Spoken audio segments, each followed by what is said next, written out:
14 жасқа дейінгі балаларға ата-аналармен бірге көруге ұсынылған.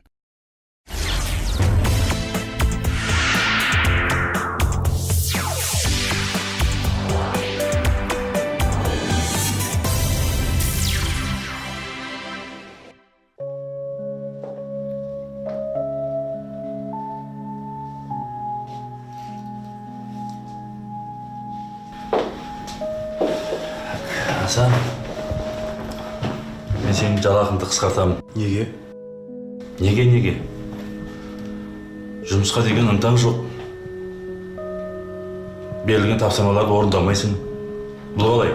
Арман аға, негізі істер едім. Бірақ ана Үсеннің кесірінен үлгере алмай жүрмін. Асан аға, бір жолға кешіріңізші. Ай, Асан. Ұялмай қызармай, өзің жалқаулығыңды өзгеден көретін бұл қалай?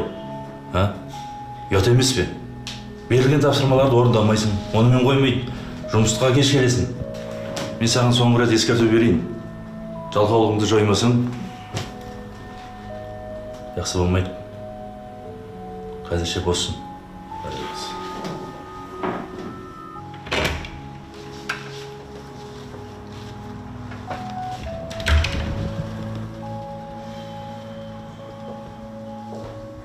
Ассалаумағалейкум, ағайын. Жалқаулық деген бүгінгі істі ертеңге қалдыру. Еріншектің ертеңі бітпес дейді халқымыз. Адамның бойындағы жалқаулықта туа бітті қасиет пе, әлде ол өсе келе пайда болатын әдет пе? Бүгін осы туралы әңгімелесіп көрелік.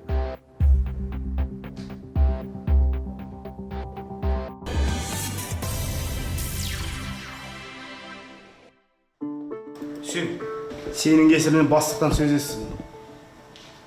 Онымен қоймай жалақымды қиып тастады. Сен кінәлісің бәріне. Менің не кінәм бар? Менің не кінәм бар? Әрине сен кінәң жоқ. Кеше осы сен емес пе? Әдеби кешке артық билет бар, барасың ба, жоқ па деген.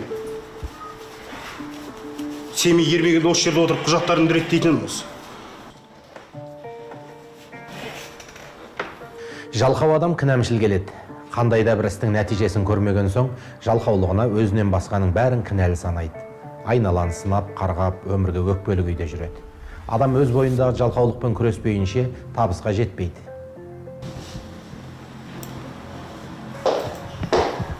Асан, мына құжаттарды реттеп ертеңге дайындап қой. Бұл өте маңызды дүние. Қазір отырсаң, ертеңге дейін үлгересің. Жақсы жер болсаңыз. Кешегі тапсырманы орындадың ба? Иә. Қазір кірсем. Қазір сағат 2-4 сағат уақытың бар. Жақсы. Айтпақшы, Үсен, кешегі тапсырмалар не болып жатыр? Иә, міне бәрі дайын. Бір қарап шығасыз ба?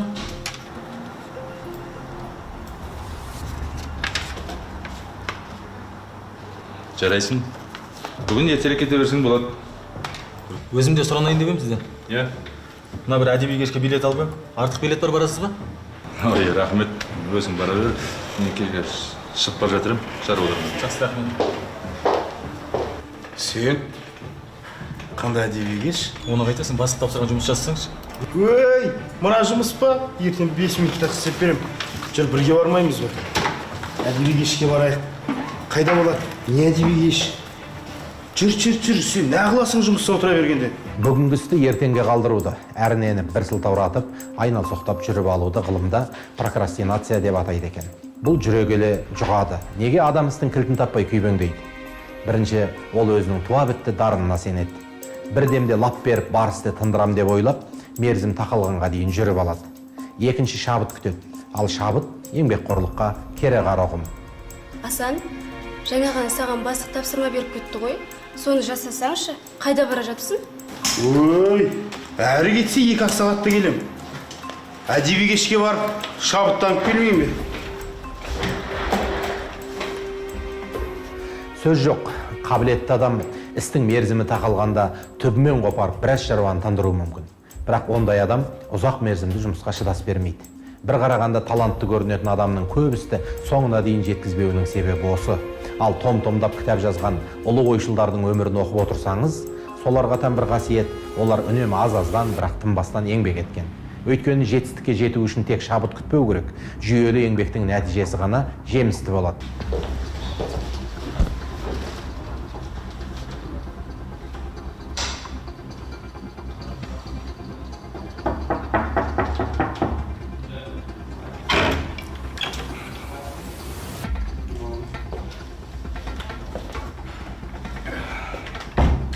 Арман аға шақырдыңыз ба? Иә, Асан, кеше құжаттар не болып жатыр? Және кешке дейін бітіретін тағы бір жұмыстарың бар еді ғой. Арман аға, ауа жетпей, кешеден бері ауыр жүрмін. Кешіріңізші Арман аға. Мына жерім шаншып, дем ала алмай тұрмын кәдімгідей. Жалқау адамға тән тағы бір қасиет ол еріксіз өтірік айтады. Өзгенің алдында жақсы пысық болып көрінгісі келеді. Көпшілікке, әсіресе басшылықтың алдында ұятқа қалудан қорыққандықтан ұдайы өтірік айтуға мәжбүр болады. Ауырсаң емханаға бару керек. Жедел жәрдем шақыртайын ба? Жоқ, керек жоқ. Арман аға, үйге қайта берсем бола ма?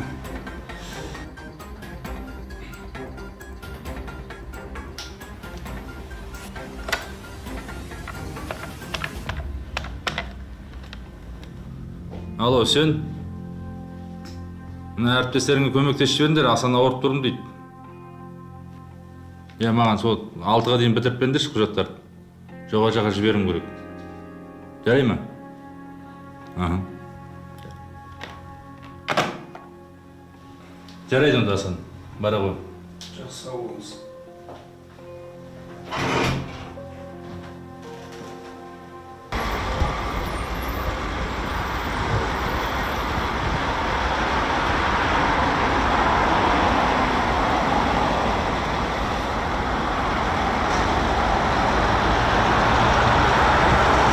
Ал өтіріктің құйрығы бірақ тұтам. Ертеме кешпе бәрібір әшкере болады.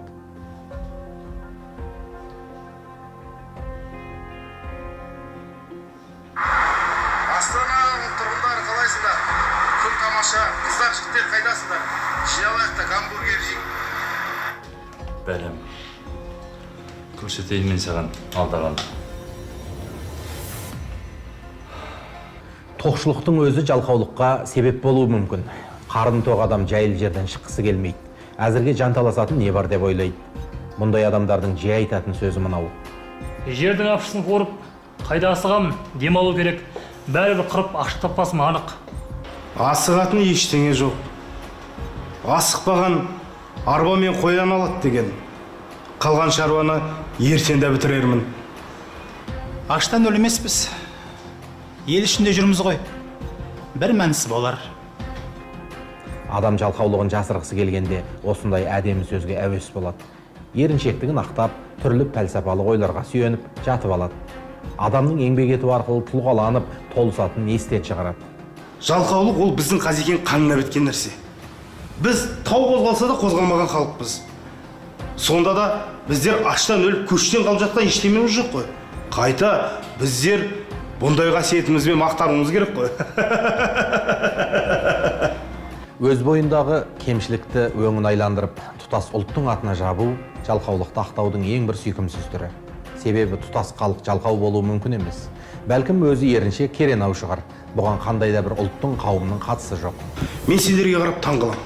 Неге сонша жұмысқа беріліп кеткенсіңдер? Бастық бәрі айлықтарды көтеріп жатқан жоқ қой. Ой, бұлайынан істей салмайсыңдар ма? Не ол соншама аптығып? Енді жұмыстың аты жұмыс қой, орындау керек қой. Жоқ, дауа жоқ оған. Бірақ жұмыс үшін өз күшіңді сарқа пайдалану дегенді мен түсінбеймін өзім.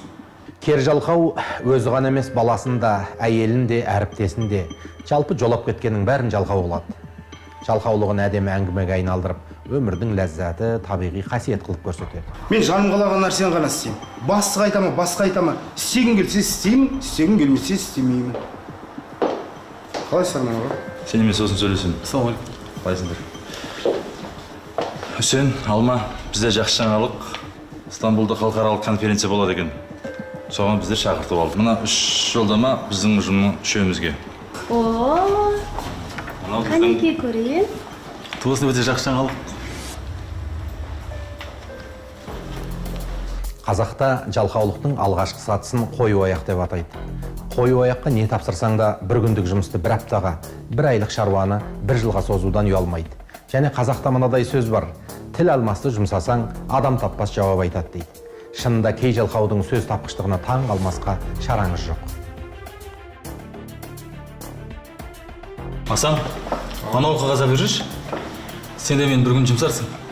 Сен жұмсағаным сол болсын, өзің тұрып аласың ша.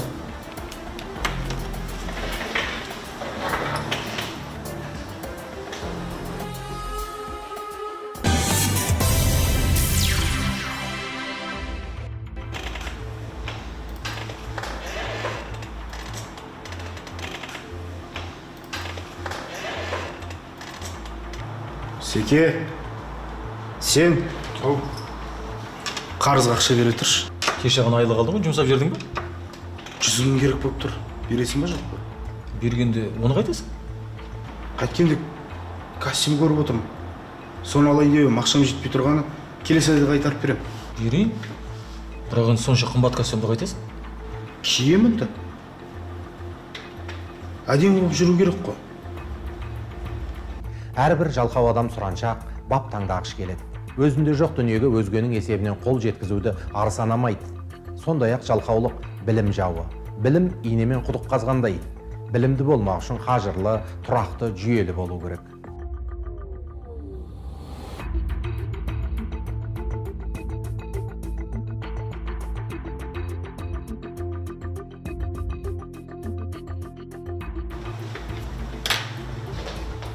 Не істеп отырсың? Қашықтықтан оқу әдісі бойынша білім алып отырмын. Ой, не керек сол? Бәрім қазір дипломға қарамайды ғой. Мен диплом үшін емес, өзім үшін оқып отырмын ғой. Ой, өзіме осы уақытқа дейінгі жинаған білім жетіп жатыр. Сондықтан да мынандай нәрселерге аса бас ауыртпаймын. Менің ойымша адам өмір бойы білім алып өтеді. Қоғам түзелу үшін әр адам жалқаулықты тастап, еңбекке, жаңалыққа ұмтылу керек деп ойлаймын.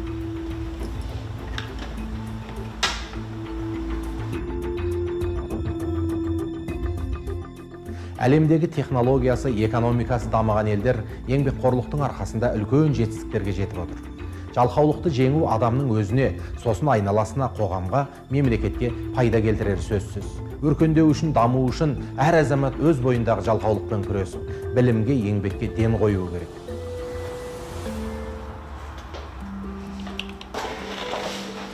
Асан, жылдық есепті бітірдің бе? Аз қалды. Қанша күн тапжылмай отырдың? 3 күн отырдым ғой. Сіздің көзін тапқан соң өз қызығы болады екен ғой. Дұрыс. Аянбай еңбек ет. Әйтпесе әлеуметтік желіде ертелгеш, елге ақыл айтқаннан түк пайда жоқ. Дұрыс айтасың, келісемін. Қазір бірақ мен уақытым жоқ. Ренжіме, сосын сөйлесерміз. Жақсы.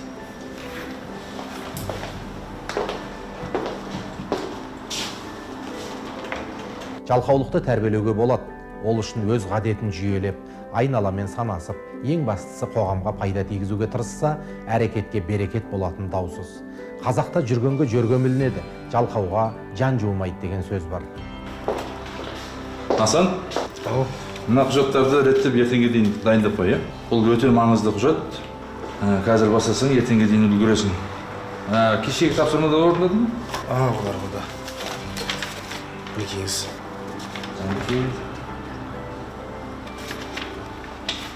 Ой, бәрекелді. Жарайсың.